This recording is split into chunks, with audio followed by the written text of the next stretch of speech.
de hoje, aguardando o pessoal entrar. Vamos lá. Hoje é com a Valéria Duque, hoje é dia 8 de maio de 2020.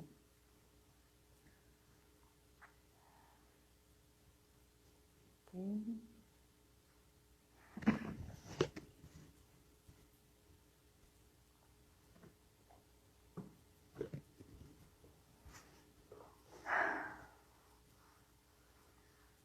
Valéria, cadê você? Vamos então dar só mais um tempo para as pessoas irem entrando, aguardando a Valéria também. Deixa eu arrumar aqui. Eva, já entrou, né? Deixa eu só organizar aqui e eu já te chamo. Oi, Nau, conseguiu entrar hoje? Que legal! Aí, obrigada. Oi! Estão me ouvindo bem? Tá tudo ok? Tá. Deixa eu só colocar aqui então. Eu vou aceitar você. Peraí só um pouquinho. Oi, Levi, gratidão por estar aqui. Deixa eu só colocar aqui o tema de hoje.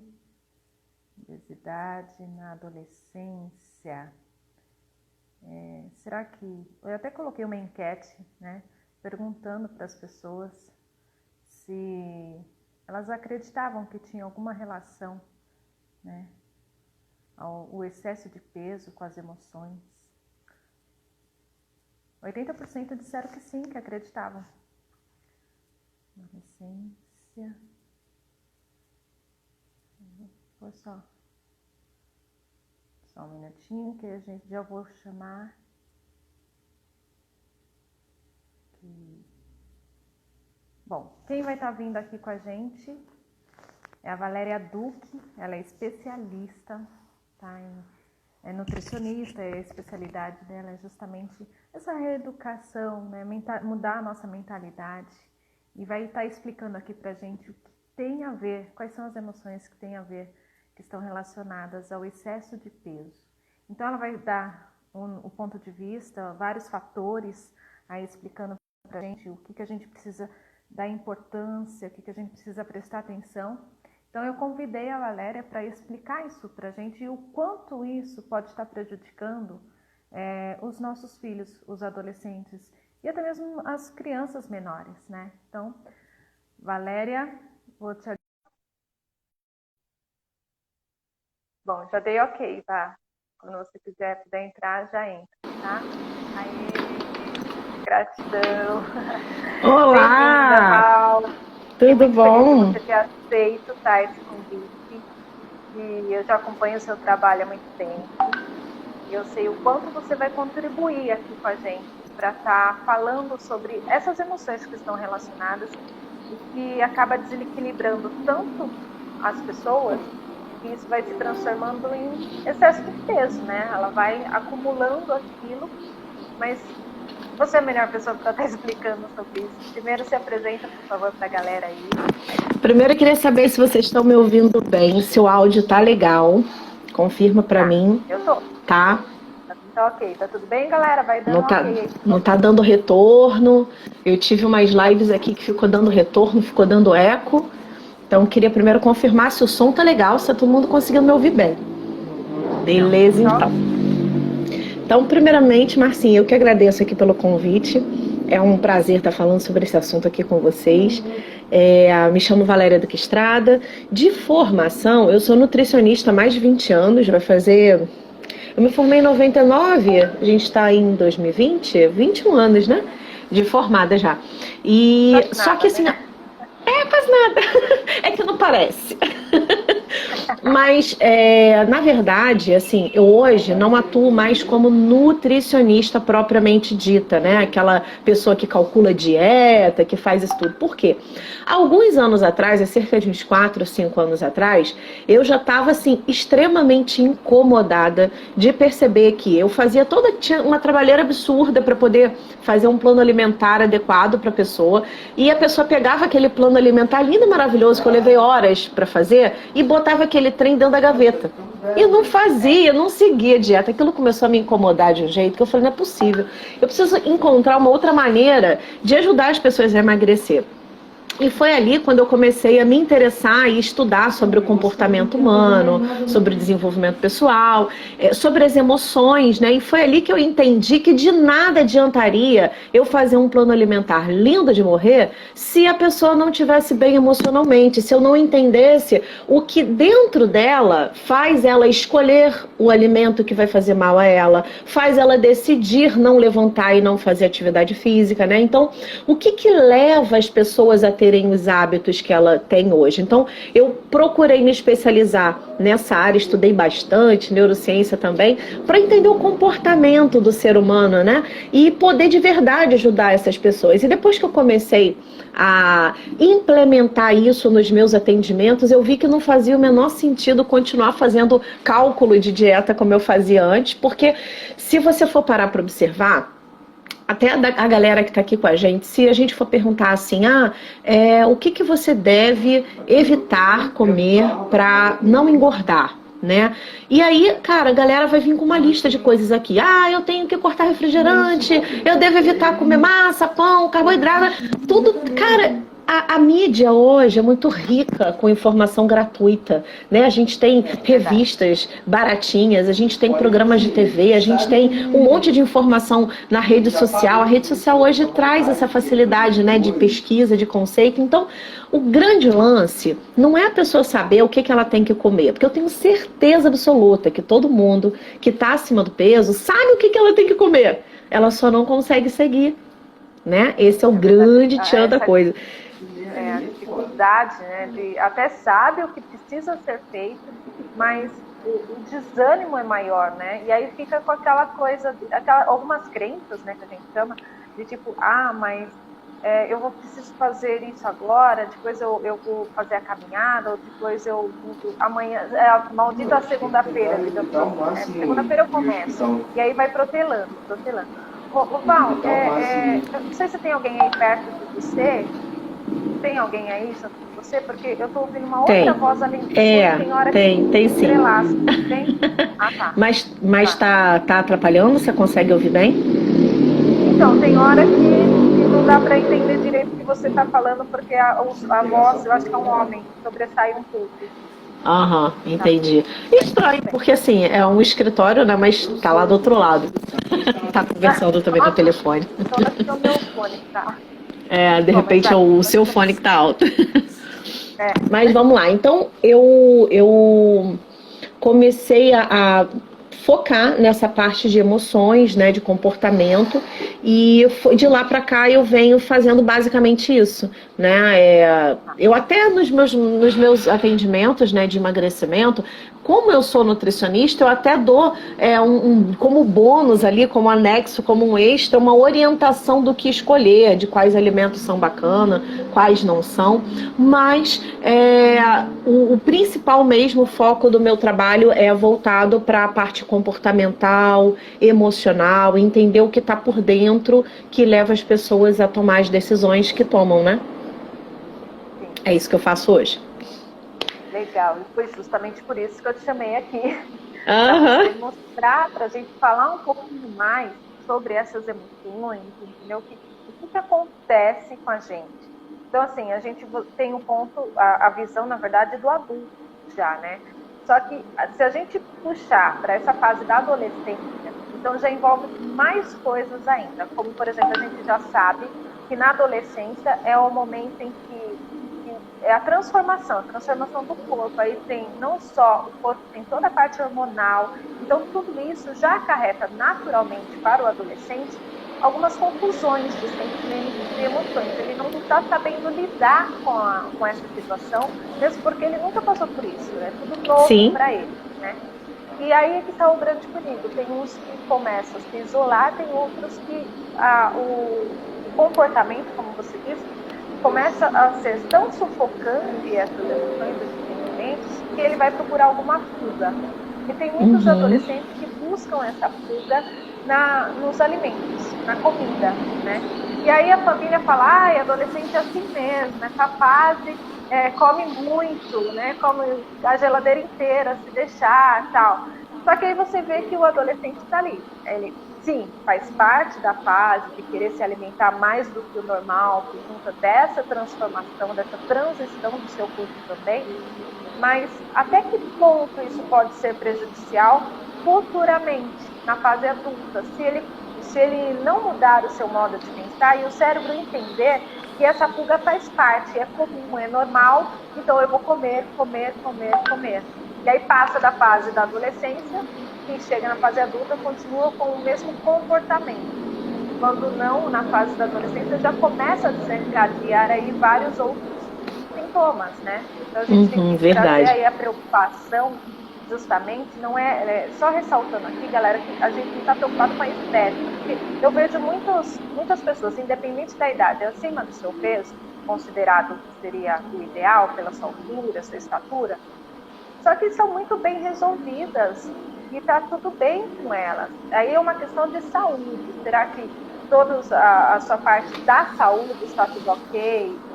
Só fazer uma checagem dos exames, ir no médico passar para ver se colesterol, isso e aquilo, está tudo ok. Então, essas duas partes, elas acabam se complementando, porque, lógico que assim, na nossa visão como profissional, como pais também, eu também sou mãe de adolescente, né? A nossa visão como pais e como profissional da área é sempre buscando o lado da saúde.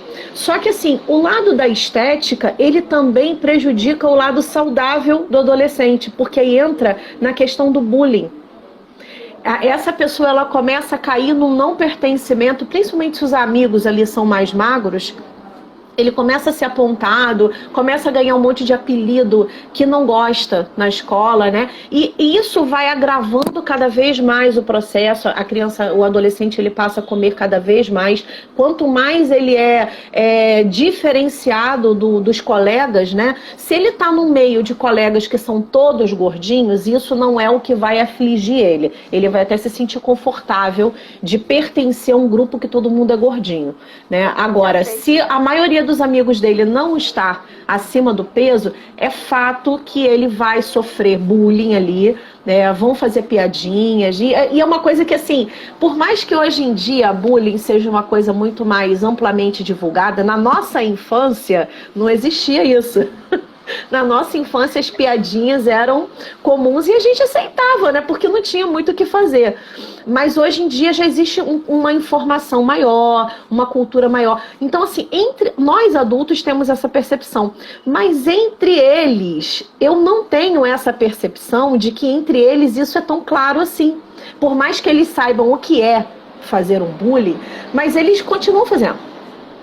As piadinhas continuam rolando, as brincadeiras entre eles acontecem. E quando não acontece escancaradamente, acontece aquela piadinha de tipo assim, quando a pessoa não tá perto, tá uma rodinha conversando, e aí a pessoa, ela cria na cabeça dela, estão falando de mim.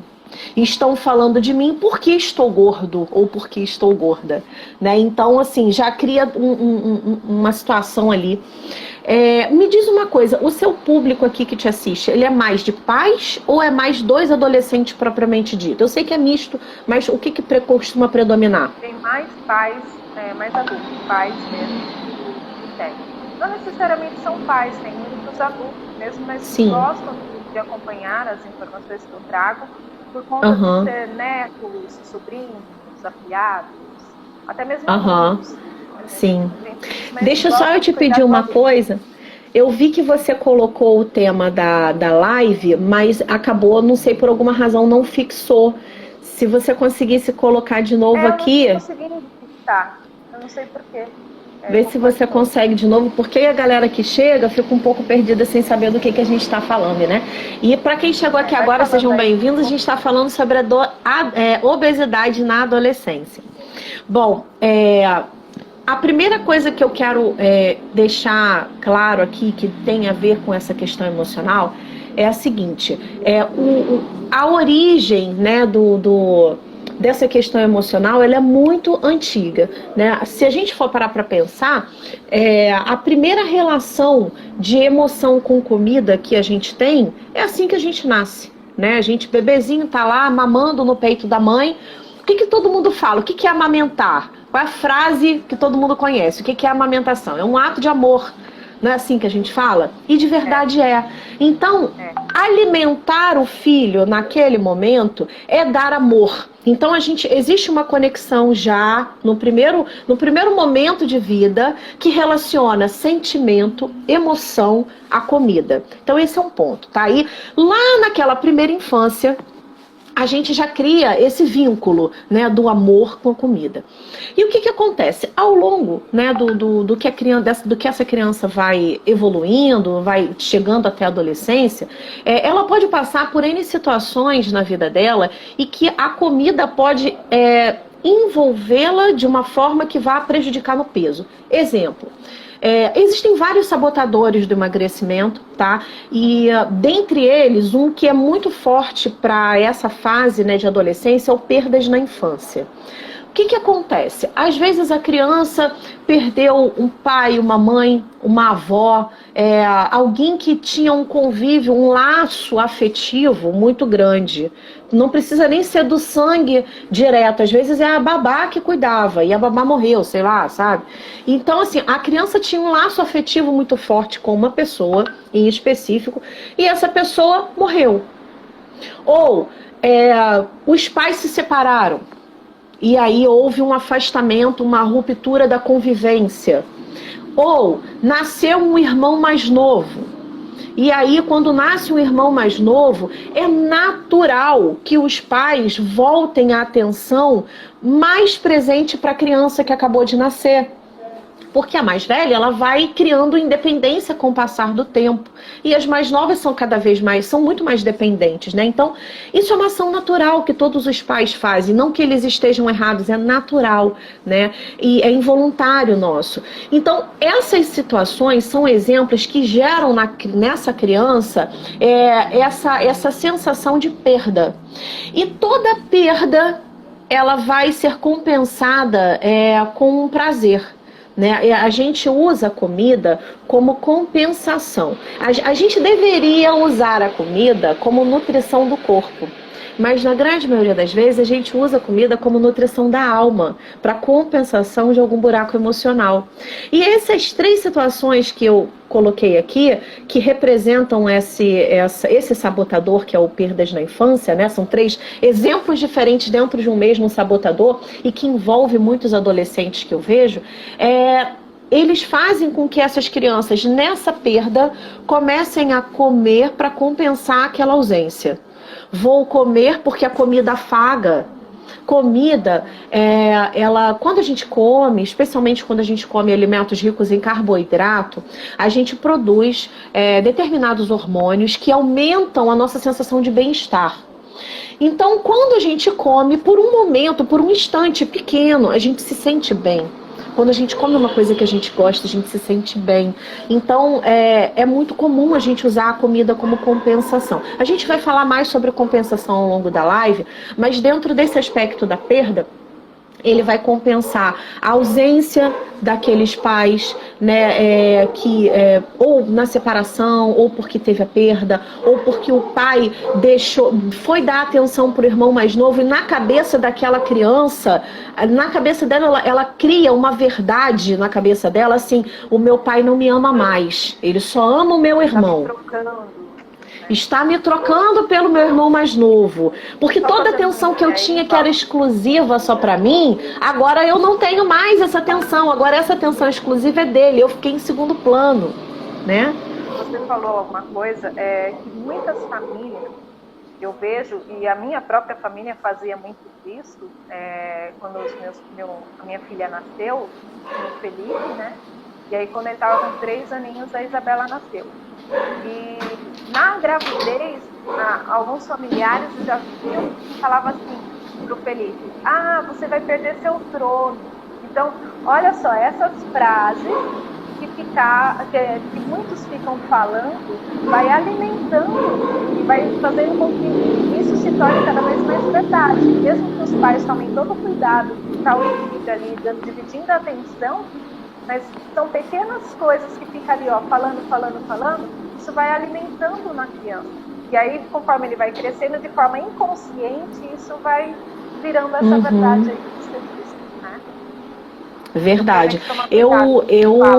Na época, quando eu tive meu segundo filho, eu nem tinha esse conhecimento de comportamento, de emoções, eu ainda não tinha estudado tudo isso que eu pratico hoje, mas a minha filha mais velha, eu tinha me separado, né, do meu primeiro casamento, quando eu tive meu segundo filho, e aí, quando eu fiquei grávida, eu procurei construir na cabeça dela uma situação de, ele é nosso.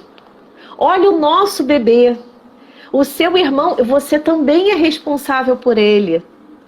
Você é a irmã mais velha. Nós duas temos que cuidar dele. Então, assim, na época eu não tinha a menor consciência disso que eu tô falando hoje. Eu acho que eu fiz isso no instinto mesmo, né? Porque eu não queria que ela sofresse, porque eu também tenho irmãs e eu também vivi na pele essa coisa do quando o irmão mais novo nasce, a gente vai ficando de lado, né? Então eu acho que isso marcou a minha vida de alguma forma, que quando eu tive o meu segundo filho, eu tive essa preocupação de eu não quero que ela se sinta excluída, eu não quero que ela se sinta deixada de lado, então eu trouxe para ela uma corresponsabilidade junto comigo ali. Ele é nosso, o bebê é nosso, né? Então eu não sei se isso contribuiu para ela hoje não compensar na comida. Hoje ela é bem magra, né? Ela não compensa na comida e sempre foi magra a vida dela inteira. Mas eu não sei se... Eu acredito até que isso tenha contribuído, porque foi uma coisa involuntária que eu fiz lá atrás. Mas assim... todas essas ações que a gente faz e os pais agem, não é por maldade, não é porque eles não amam seus filhos, é porque eles desconhecem que essas ações podem prejudicar aquele filho mais velho, né, que vai ficar se sentindo mal ali. Separações geram isso também, né, perdas, como a gente falou. Então, esse é um dos sabotadores que geram... que se preocupam de fato está dividindo e procurando o máximo equilibrar essa atenção entre o filho mais novo e o filho mais velho e tal, até se preocupa com isso, como que o filho mais velho vai se sentir, então tem uns até que acaba dando mais atenção para o mais velho por medo, porque ele já compreende um pouco mais do que o próprio nenê que acabou de nascer. Né? Sim. Só que desconhece, na verdade, quais são os caminhos para cuidar de uma certa forma mais equilibrada. Então acho que aí mas para quem está passando por isso agora, que acabou de ter um bebê ou na família e já tem um filho mais velho, então se atentar a isso, quais são os caminhos que eu preciso entender para prejudicar o menos possível, né? Porque o cérebro, ele é maluco, né? Ele faz a sua interpretação e depende de como a gente absorve isso, a gente alimenta, aí vira essa verdade para a gente, como você mencionou no início. E para quem já passou por isso, tem o seu filho mais velho, e como que pode, quais seriam os caminhos que você poderia sugerir aí para se atentar? Porque, estou fazendo de tudo, mas parece que não está dando certo. Como que eu posso resolver isso? Então, assim, só antes de entrar nesse ponto específico, só para fechar a parte da infância, que a gente ainda está falando de compensação, mas aí já não é mais a perdas da infância, muitas vezes os pais, eles cometem um erro inconsciente, né, por não saber que estão errando, de eles estimularem a compensação na comida. Então, exemplo, a criança não quer fazer alguma coisa. Aí você fala assim para ela, olha, se você fizer isso, eu vou te dar um chocolate. Estou premiando. Eu estou te premiando com comida. Chocolate, sorvete, bala, seja o que for, tá? Eu usei o chocolate como exemplo, mas pode ser o que for. Se você usa a comida como forma de negociação com essa criança, como uma premiação, você está colaborando para que ela crie no inconsciente dela essa necessidade de compensação da comida. Porque ela vai começar a, na fase adulta, adolescente, querer se presentear com comida. Entende? Por exemplo, hoje eu tive um dia horrível. Hoje meu dia foi muito estressante. Eu preciso comer, eu mereço comer. Isso é uma fala muito comum que a gente vê. Eu acho que até mais nos adultos do que nos adolescentes, mas os adolescentes vão virar adultos um dia, né? Então, isso é uma fala que ele vai reproduzir. Eu mereço comer porque o meu dia foi uma bosta, porque eu tive um dia muito ruim. Esse merecimento ele foi criado lá atrás, quando foi oferecido uma comida como compensação, como uma premiação por ele ter feito uma coisa certa. Arruma o seu quarto, guarda os brinquedos que você vai ter, que eu vou te dar, você vai poder comer o sorvete, entendeu? Coisa do tipo. Eu tenho uma conhecida que ela é amiga da minha mãe e as filhas dela têm mais ou menos a minha idade e elas trabalhavam juntas. E teve um acidente de carro com essa amiga da minha mãe que o marido dela morreu nesse acidente de carro. E foi um acidente traumático, saiu na televisão porque ele caiu da ponte, enfim, bateu e voou o carro, ele caiu ponte abaixo. Então, assim, na época foi uma coisa muito, muito pânico, assim, em geral para a família, para os amigos, né, porque foi um acidente bem traumatizante. Essa amiga da minha mãe, ela começou a acalentar as filhas, dando leite em pó para elas comerem. Então, assim, eu criança, eu vendo aquilo, elas chegavam na minha casa porque vinham visitar e vinham com uma lata de leite em pó e comia leite em pó de colher.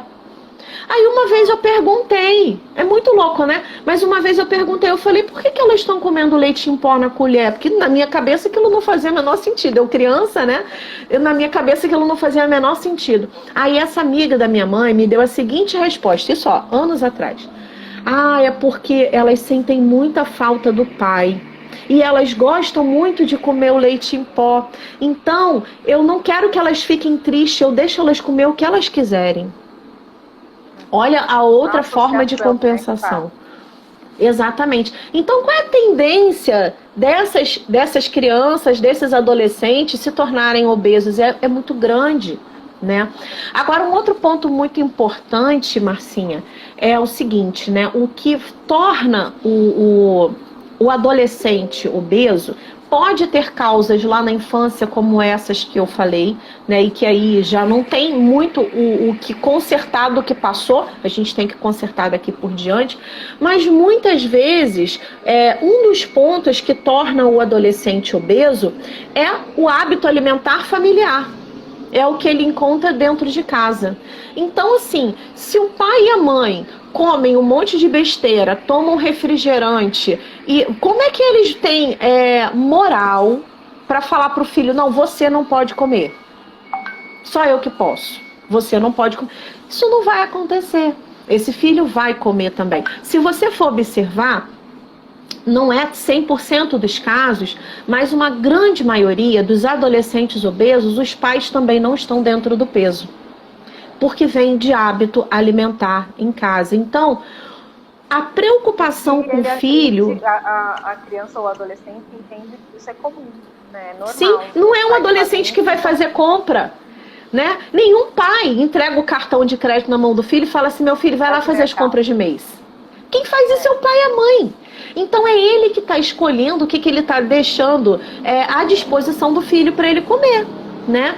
Então, assim, é preciso que esses pais tenham essa consciência de uma reeducação alimentar familiar. Porque saúde todos precisam, não é só o filho que é adolescente que precisa. Só que ele vai pagar um pato muito maior do que quem já é adulto, dependendo da história. Por quê? Até a fase da adolescência, as nossas células adiposas, que são as células que armazenam gordura no nosso corpo, elas se multiplicam. Então, por quê? Porque a criança ela está em fase de crescimento. Da adolescência em diante, ela já não cresce muito mais fisiologicamente falando, né? Então, essa fase, até a fase da adolescência, é a fase que o nosso corpo está a todo momento se desenvolvendo, crescendo. Então, as nossas células, elas têm uma multiplicação. Da adolescência em diante, as células adiposas, elas mudam a fisiologia e elas param de se multiplicar e começam a crescer de tamanho. Então, o que acontece? Uma criança que foi obesa, que esteve acima do peso durante a infância e a adolescência, que é na adolescência que termina que acontece essa mudança, né, hormonal, que o nosso corpo começa a mudar. Quando começa a acontecer essa mudança hormonal na fase da adolescência, quando as nossas células começam a mudar também. E aí, imagina, uma criança que está obesa, que está acima do peso, por ela ter passado por essa fase gorda, ela tem um número de células muito maior do que o número de células de uma criança magra. Aí quando ela chega na fase adulta, um grão de arroz que ela coma mais, eu estou fazendo uma analogia, né, para exagerar, obviamente, mas é mais ou menos isso. Um cadinho que a pessoa come a mais, ela engorda disparadamente.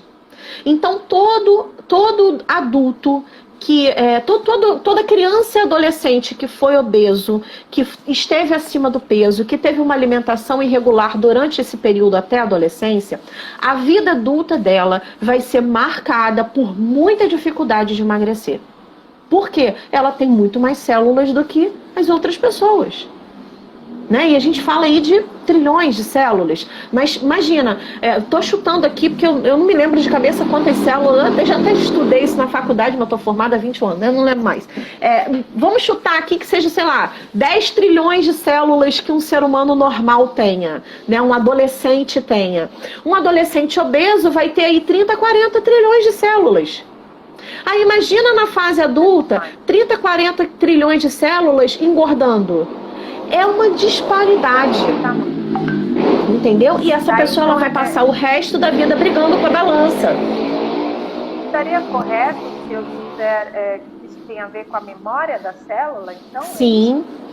Tá. Nossa célula tem uma memória, só que como eu expliquei, a gente muda a forma de evolução da célula nessa fase da adolescência. Entende? Até a adolescência, ela se desenvolve de uma maneira, multiplicando. A partir da adolescência, as células adiposas se desenvolvem de outra maneira, que é crescendo. Né? Então, isso vai gerar como consequência um adulto eternamente problemático com o peso. E aí, eu sempre gosto de trazer... eu sempre gosto de trazer como reflexão para os pais o seguinte: você quer que o seu filho, hoje, você já está preocupada com o seu filho hoje, mas você quer que o seu filho passe o resto da vida dele sofrendo, brigando com a balança? Eu não sei se de repente as pessoas que estão assistindo a gente também têm problema com o peso, né? Mas se elas têm problema, elas sabem o quanto isso dói, o quanto é difícil a pessoa conseguir se manter magra, não é nem emagrecer, é se manter magra. Eu tenho várias pessoas que me procuram aqui que já fizeram de tudo que você puder imaginar, já fizeram cirurgia bariátrica. Teve uma que me procurou, a gente vai fazer um bate-papo daqui a pouco. Ela me procurou, ela fez bariátrica, ela perdeu 45 quilos e engordou tudo de novo. Entende? Então, assim, se você não muda o que está provocando o peso, que está dentro da gente, né, que são as emoções, você pode fazer o que for, você pode fazer dieta da lua, você pode fazer atividade física do que for, pode fazer bariátrica, pode fazer coisas estéticas e você vai voltar a engordar.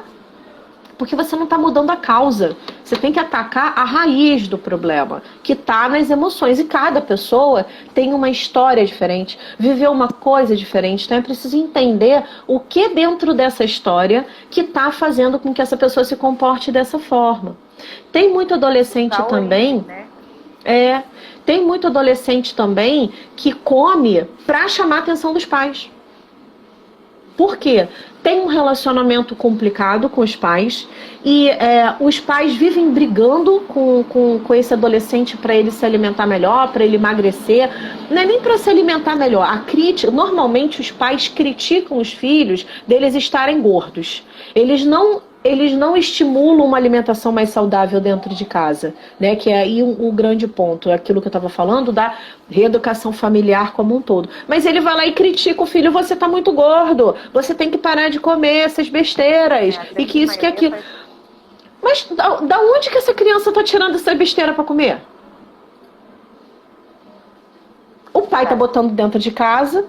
Tem a questão da escola. Tem pai que dá o dinheiro para a criança lanchar, né, na escola. Hoje em dia, tem muitas escolas que ainda não entraram nessa lei, mas existe uma lei que proíbe as escolas de vender salgado, né? Há alguns anos atrás essa lei foi institucionalizada, que é proibido vender salgadinho frito, essas coisas dentro das escolas, porque promove a falta de saúde, né? Promove a doença. Mas não são todas as escolas que cumprem isso, né? Então, eu sei que também é difícil porque a criança tem acesso a essas facilidades lá na escola, mas a cultura ela tem que partir de dentro de casa, né? Os pais eles têm que criar esse hábito com os filhos dentro de casa para que eles vão levar esse hábito, para que eles vão levar essas escolhas lá para fora. Porque na rua a gente vai ter um monte de oferta. Né? Então, o adolescente ele vai começar a criar a decisão dele.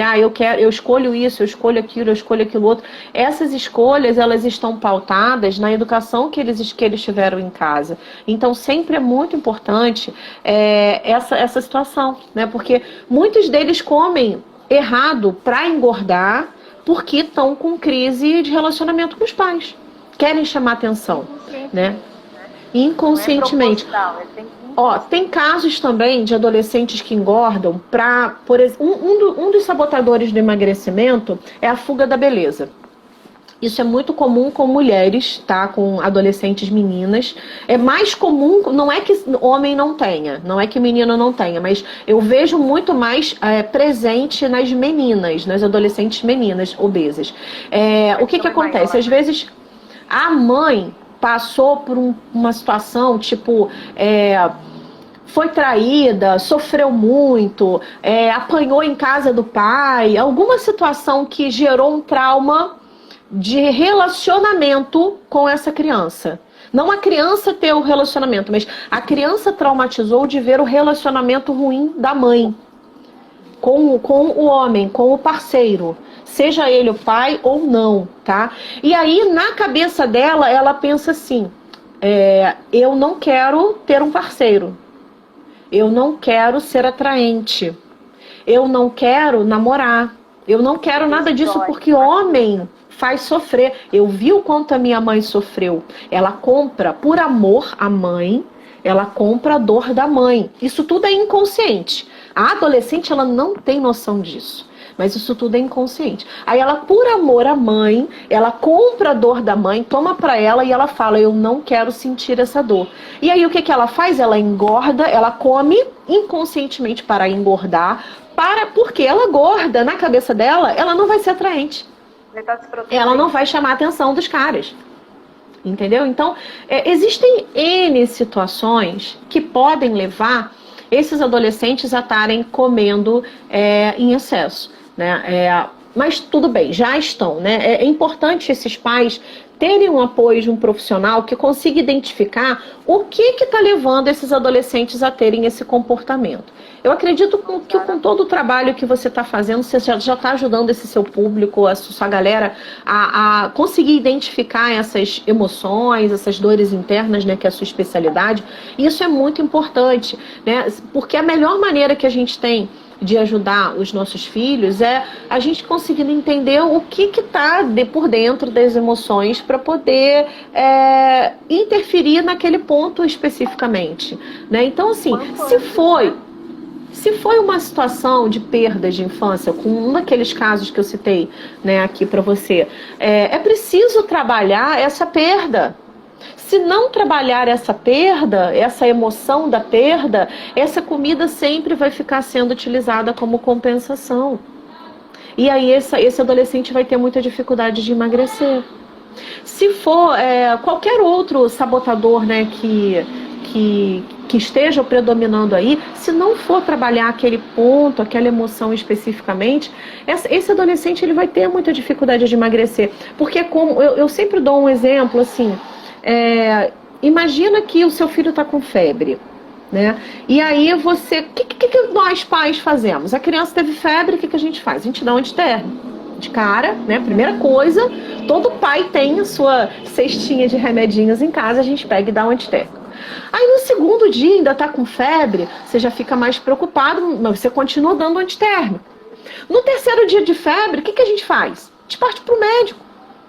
Por que a gente parte pro médico? Para poder saber o que é que tá causando a febre. Você vai continuar dando antitérmico, porque é perigoso para a saúde da criança ela ficar com a temperatura elevada. Porém, o que vai fazer a febre ser curada de fato é a medicação que vai tratar a infecção, a inflamação, a bactéria, seja lá o que for que está gerando. A febre é um sintoma de que tem alguma coisa errada dentro do corpo. Então não adianta você ficar eternamente dando remédio para febre e não tratar, que é um sintoma, né? E não tratar a causa do problema. A mesma coisa acontece no emagrecimento. Não adianta você tentar fazer dieta, tentar fazer bariátrica, tentar fazer um monte de coisas, que isso tudo é só um sintoma. A obesidade é um sintoma de que tem alguma coisa errada emocionalmente com essa pessoa. Então é preciso identificar o que está errado. É alguma perda na infância. É alguma perda presente. É uma compensação alimentar. O que é? Né? É preciso haver esse olhar para dentro para identificar o que está pegando, que é o dar o remédio que vai curar a causa. Não ficar dando antitérmico eternamente, entendeu? Interessante assim, Val, que, por exemplo, não adianta os pais chegarem, por exemplo, para os seus filhos e falar assim, mas o que está acontecendo com você? Por que você está comendo demais? Por que você está engordando? Não adianta nem questioná-los, porque eles também não sabem explicar. Não sabem. Não sabem o motivo, né? Então, por isso que é importante levar para um profissional, sim, não só para um nutricionista, para entender quais são os alimentos mais adequados agora para auxiliar nesse momento da primeira fase, né? Mas também para um profissional para cuidar dessa parte emocional, tentar descobrir da onde está vindo, como você disse aí, fez essa associação, que nem essa comparação da febre, né? Então, qual é a causa disso tudo? Então, assim, eu falo porque tem muitos pais que falam assim para mim, mas eu pergunto para ele, ele não me responde. Ele fala, não sei. É claro, ele não sabe mesmo. Ele não sabe mesmo. E a gente estudou muito para poder conhecer ferramentas que fazem com que a gente penetre em camadas da mente da pessoa para poder buscar junto com esse adolescente, ou com esse adulto, ou com essa criança, o que está gerando isso. Porque essa resposta clara, o adolescente não vai ter. E também é importante escutar esse adolescente. Sim, com certeza. Escutar o adolescente sempre. Só que não é perguntando para o adolescente por que você está comendo muito, né? É até possível que essa pergunta traga uma resposta imediata. Eu estou comendo porque eu estou com raiva. E aí, a gente já está identificando aí uma válvula de escape, né? A comida, ela funciona como válvula de escape. Então, isso não é uma coisa exclusiva do adolescente. Todos nós, adultos, também fazemos isso, né? A gente está com raiva, a gente come. A gente se sente pressionado, a gente quer comer, né? Então, a comida, ela acaba sendo uma válvula de escape que entra naquele âmbito da compensação que a gente tinha falado. Tem uma outra coisa que também... Agora, só te fazer uma pergunta que me veio agora. Eu ouço muitas pessoas falarem assim, mas eu como porque eu gosto, eu amo comer. O que você tem, pela sua experiência, todo o trabalho que você faz aí, tanto com adolescentes como com adultos, quando ele já chegou gente pra você que diz isso? Mas eu todo dia. Agora eu vou te fazer uma outra pergunta, Marcinha. Quem não ama comer? Comer é muito bom, gente. Comer é muito gostoso. A questão é você saber fazer as escolhas certas para o que você precisa. Então, por exemplo, o que acontece? Tem muita gente que quando entra num processo de emagrecimento, coloca na cabeça que para emagrecer precisa fazer aquela dieta que é comer alface, frango grelhado e ovo cozido. Comer esse tipo de alimento vai ajudar a emagrecer? Vai. Mas, vamos combinar, quem que consegue passar mais de uma semana comendo alface, frango grelhado e ovo cozido? Ninguém. Não dá. Entende? Depois de uma semana, você não aguenta mais sentir o cheiro do frango, não aguenta mais sentir o cheiro do ovo, entende? Então, assim, as pessoas criaram uma ideia de que dieta é comida ruim. Dieta é comida de hospital, entende? Não tem que ter gosto. Isso é uma grande mentira. Você pode emagrecer comendo bem comida gostosa, porém preparada com ingredientes e de uma forma saudável. Então, por exemplo, lá no meu programa de emagrecimento, tem um e-book que eu preparei para as minhas alunas que tem várias receitas saudáveis. Ó, receita de brigadeiro, receita de pizza, receita de sanduíche, de um monte de coisa, porque a pessoa ela precisa sentir prazer no comer. Ninguém faz algo, ninguém permanece muito tempo fazendo algo que gera dor. Você só consegue permanecer... Só troca, né? Uma dor pela outra dor. Você só consegue permanecer muito tempo fazendo uma coisa quando aquela coisa te gera um prazer. Então, qual é o grande segredo? Não é para você deixar de gostar de comer, porque gostar de comer, cara, todo mundo gosta. Isso é importante pra gente, a gente precisa comer, né? E é bom a gente gostar de comer, mas a gente tem que gostar, a gente tem que, na verdade, comer coisas que a gente precisa e que a gente gosta, né? Então, de que forma, que tipo de pratos você pode fazer na sua casa que é gostoso e que é saudável? Tem várias receitas. E no outro dia eu fiz aqui a pizza que eu ensino lá para as minhas meninas. A massa da pizza é feita de couve-flor. A parte que leva farinha, a minha pizza não leva farinha. Ela leva couve-flor para fazer a massa. Aí em cima o recheio, aí vai o queijo, aí vai outras coisas, vai o ovo cozido, vai outras coisas ali, entendeu?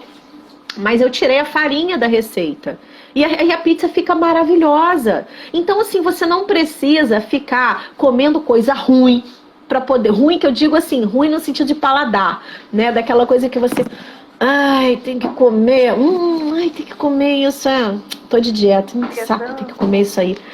Não precisa ser doído, entende? Se alimentar bem não precisa ser doído. Pode ser muito saudável, pode ser muito saboroso. Tem um monte de receita legal na internet, né? Quem quiser saber pode pesquisar aqui também.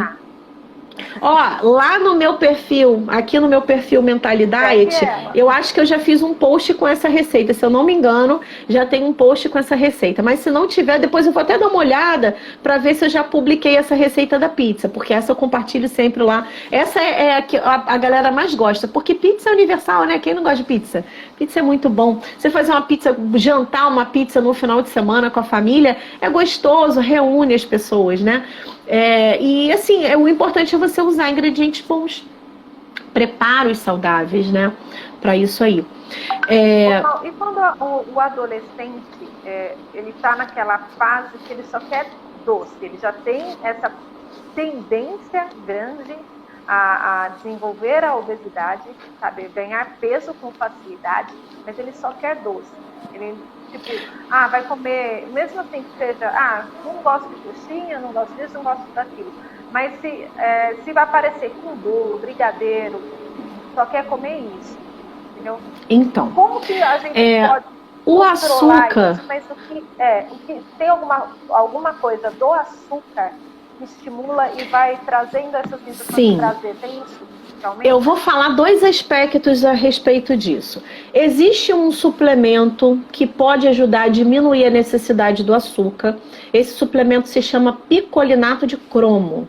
Ele ajuda a controlar a necessidade de comer açúcar, tá? Então, isso é um recurso, é uma estratégia nutricional que a gente utiliza quando a pessoa apresenta essa necessidade muito grande de comer doce.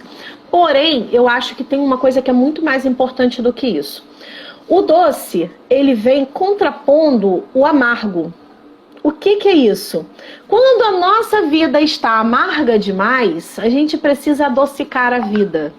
E aí, voltando a falar das emoções, quando a pessoa ela tem uma necessidade muito grande de comer doce, é fato que na vida dela tem alguma coisa que está muito amarga emocionalmente. Tem alguma coisa que ela está muito frustrada, que ela está muito insatisfeita. Às vezes ela tem consciência do que é, outras vezes ela não faz a menor ideia do que é. E por isso que o profissional precisa estar por perto para poder entender essas emoções, identificar junto com essa pessoa, né, o que dessas emoções está trazendo essa amargura na vida, né, esse desgosto pela vida, né? Então, essa amargura da vida traz a necessidade de comer doce. Por isso que muitas pessoas amam doce. Era exatamente esse ponto que eu queria chegar, que eu ia te perguntar se tudo isso tinha, qual era a emoção relacionada a essa necessidade de comer doce o tempo inteiro. Então quer dizer que, deixa eu ver se eu entendi, se a pessoa só quer saber doce, principalmente quando é porque possa ser que a dor interna dele, mesmo que inconsciente, seja maior do que a gente poderia imaginar. Ele não está conseguindo ver, ele associou o doce a esse prazer para abafar essa dor que está doendo aqui dentro. Sim. O açúcar, ele traz prazer, tá? O açúcar, ele é carboidrato, né? O carboidrato, ele estimula a produção imediata de serotonina em doses altíssimas. A serotonina é o hormônio imediato do prazer, que a gente produz quando a gente consome carboidrato simples, né? Então, você come carboidrato, sua taxa de serotonina vai lá em cima, e imediatamente você sente aquele bem-estar, aquela sensação de conforto emocional. Só que essa sensação, ela dura muito pouquinho. Ela dura um tempo muito curto. E aí ela foi lá pra cima quando você comeu carboidrato, só que na mesma velocidade que ela sumiu, daqui a pouco ela cai. E quando ela cai, o seu corpo, ele te pede o quê? Mais carboidrato. Porque ele fala assim, já tô na merda. Pode me mandar mais suprimento para poder subir a serotonina aqui. Então, o que é o suprimento imediato, o suprimento da serotonina? É o carboidrato. É o que está mais disponível, que age mais rápido para você aumentar a serotonina. Existem outros alimentos que aumentam a serotonina. Existem vários alimentos que são ricos em triptofano, alimentos saudáveis, que são ricos em triptofano e que aumentam também a produção de serotonina. Só que o carboidrato, ele é mais rápido, ele aumenta a serotonina numa velocidade muito maior e ele está muito mais disponível. Então o hábito das pessoas é buscar o carboidrato como fonte, né, para levantar a serotonina. E aí, Marcinha, isso cria um ciclo vicioso, né? Porque você teve comeu açúcar, comeu um doce, aí teve aquela explosão de serotonina, teve aquela sensação de bem-estar, de conforto emocional, aí daqui a pouco, cai, aí baixa aí dá dor de cabeça, aí dá irritabilidade, aí o teu corpo pede, manda mais açúcar, aí você começa, aí eu preciso comer um açúcar, isso assim, biologicamente falando, funciona dessa forma, tá? O seu corpo vai toda hora pedir açúcar, porque a sua taxa de serotonina tá baixando muito rápido. Você fica com picos assim, tá? Sobe e desce, sobe e desce, sobe e desce, sobe e desce o dia inteiro. E aí você passa o dia inteiro sentindo necessidade de comer açúcar, tá? Agora, o que gera essa necessidade de... Uma dica, tá? Uma dica para diminuir a vontade do açúcar. De não comer carboidrato na primeira refeição do dia. Isso é uma dica. Por quê? Quando você come carboidrato, tipo pão, açúcar, leite com açúcar ali, quando você ingere carboidrato já no café da manhã, na primeira refeição do dia, ali você já está mandando uma mensagem para o teu cérebro de que aquele açúcar vai aumentar a serotonina, só que daqui a pouco essa serotonina vai baixar e vai te pedir mais carboidrato. E aí você passa o dia inteiro com fome. Sabe aquela pessoa que passa o dia inteiro roendo? Ela acaba de comer um pacote de biscoito e já está pensando o que mais ela pode comer? Entende? E quando a gente fala de carboidrato, não estou falando só do açúcar, ou doce, a bala, o chiclete, o brigadeiro. Estou falando de biscoitos, de bolo, de salgados, de massas, de arroz, né? Então, assim, essa necessidade, ela vai ficar ali o dia inteiro na cabeça daquela pessoa ali. Ah, eu preciso de mais, eu preciso comer alguma coisa. O eu preciso comer alguma coisa é o dedo duro de que a fome é emocional. Quando a fome é física, a fome ela é aquela fome para você nutrir o corpo, você come qualquer coisa. Se te derem sopa de pedra, tu vai comer. Porque você come para matar a fome de verdade.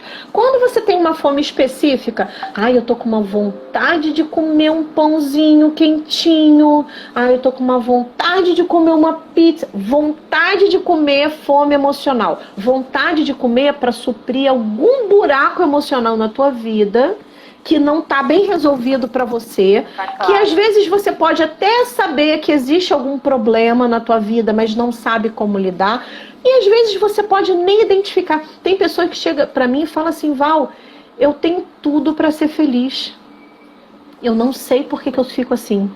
Eu não sei por que eu fico triste. Eu tenho tudo na vida. Eu tenho dinheiro, tenho família saudável, tenho um emprego, eu não sei por que eu me sinto desse jeito. Às vezes a pessoa ela não tem essa clareza, porque às vezes isso está registrado na história da célula dela lá atrás, na infância, numa coisa que ela não tem memória, ela não acessa essa memória. Tem memórias que a gente não acessa e que a gente construiu ao longo da vida. Né? Então é muito importante essa pessoa ter o discernimento que se ela não consegue, se ela não está conseguindo o resultado sozinha, ela precisa buscar ajuda. Ela precisa buscar um profissional que vai olhar para as emoções dela com um olhar técnico, com um olhar profissional, e vai ajudar ela a entender aquelas emoções, ajudar ela a lidar com aquelas emoções de uma forma que ela consiga ter resultados melhores. Val, a gente tem 2 minutinhos só para encerrar, tá? Olha, então galera, segue a Val aí, tá? Val, fala aí o seu... O meu perfil aqui chama Mentalidade _emagrecimento. Vai se procurar também Valéria Duque Estrada encontra aqui. Mas é porque eu tenho vários perfis, né? Mas Mentalidade é o meu perfil que eu falo de emagrecimento. E eu tenho também um canal no Telegram onde eu posto várias dicas e costumo postar os resumos das lives, né? Com os melhores momentos. Então, se você quiser acompanhar as outras lives que eu faço e receber o resumo das outras lives que eu já fiz falando sobre emagrecimento saudável, alimentação, entra lá no canal, que o link do canal tá lá na minha bio, tá bom? Então, galera, espero que vocês tenham gostado do nosso tema de hoje. Pode mandar perguntas para mim ou diretamente para a Val também. A gente vai tentar responder todas elas. Espero que também a gente tenha contribuído aí para vocês entenderem qual é a relação dessas emoções, de onde elas surgem, que é já desde a infância, e como que a gente pode mudar essa chave aí e fazer diferente daqui para frente. E se está difícil, chama um profissional, conversa com ele, mas procura identificar qual é a causa. A Val já disse aí pra gente que existe uma causa, a gente precisa tratar ela, que senão vai ficar enxugando o gelo, né? Aí vira aquela sanfona, né? Emagrece, engorda, e não vai ter resultado, né? Vão ter momentos apenas. Mas muda o seu resultado, muda o pensamento. O pensamento é tudo, gente. A gente precisa começar a mudar e olhar, sempre focar na solução e não no problema. Paulo, e sempre lembrar também que nossos filhos são espelhos nossos, né? Tudo aquilo que a gente faz, a gente o exemplo, né? Então, se você quer que o teu filho tenha uma alimentação saudável, parte de você ter uma alimentação saudável. Se você quer que o teu filho tenha uma vida ativa, parta de você ter uma vida ativa, né? Eles vão se espelhar no que a gente está fazendo de bom, vão ver o quanto aquilo foi bom para a nossa vida e aquilo vai ficar de aprendizado, vai estimular para que ele queira fazer e ser daquela forma também. Verdade, verdade. Bom, vamos fazer Marcinha, muito obrigada pelo convite, adorei.